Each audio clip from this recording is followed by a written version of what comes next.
Kano, try to describe. Can't. Alright. Earned our CIB today. Definitely.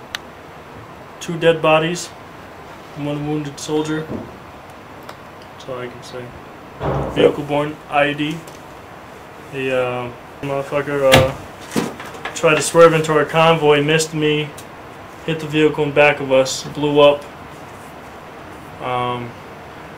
Injured the turret gunner, killed himself, and I think he killed a little boy. That's all I know. Pretty crazy. Come in. Where's Lebec? Very sorry. Dude, I told you go get the Oreos. You grab them and run away? No, What the fuck, dude? You've got it all wrong, Sergeant. Break those open. Roger. For the record, this is what a lieutenant colonel gave to us in recompense for doing such a great job out there. Saving his life. I was waiting for small arms fire. So was I.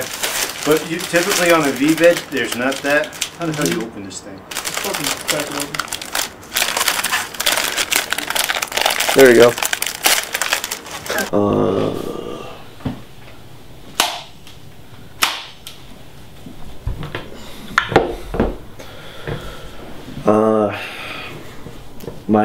My personal baptism by fire, if you want to call it that, was the second week of my deployment.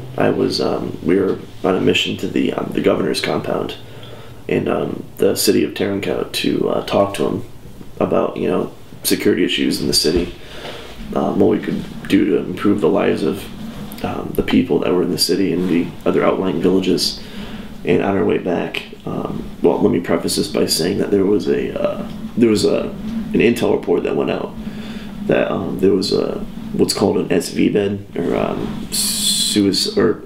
suicide vehicle-borne IED or suicide vehicle-borne improvised explosive device, and it was a gray Toyota Hilux, like a Toyota Tacoma sort of vehicle, and that it was in the area, and it was trying specifically to target American convoys. So we were on the lookout for it, of course, but we're on our way back to the base, and at the last second we go by an alleyway. We're about 4 or 5 vehicles, and I was the third.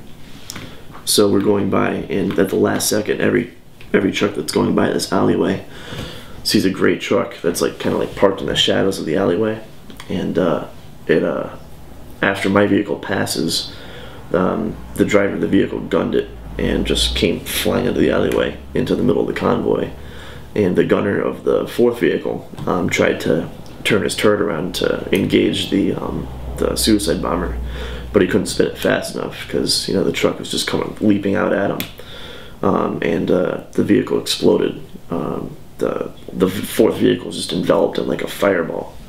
The gunner of that vehicle, who was the only person that was exposed, suffered second and 3rd degree burns to his face and arms, and the force of the blast actually bent him over the back of the turret and hyperextended his back, and hurt him pretty bad. He also got little bits of metal and shrapnel in his arms and face, but he was wearing goggles, so his eyes were spared. But the overpressure from the blast pushed every occupant in the vehicle to the other side of the vehicle, because the pressure wave forced its way in through the cracks in the armor and the doors, and pushed them all to the other side of the vehicle. And also, the vehicle is mostly okay, but it was leaking radiator fluid and various other important fluids to a vehicle. The vehicle that exploded was completely obliterated. All that was left was the chassis, and obviously the person that was driving the vehicle died. His body was found about 100 yards or so from the blast site. Unfortunately, he wasn't the only casualty.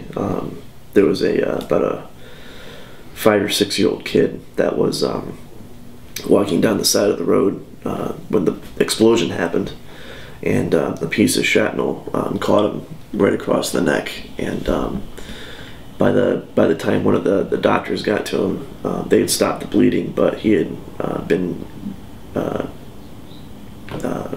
his brain wasn't getting oxygen for about 15 minutes.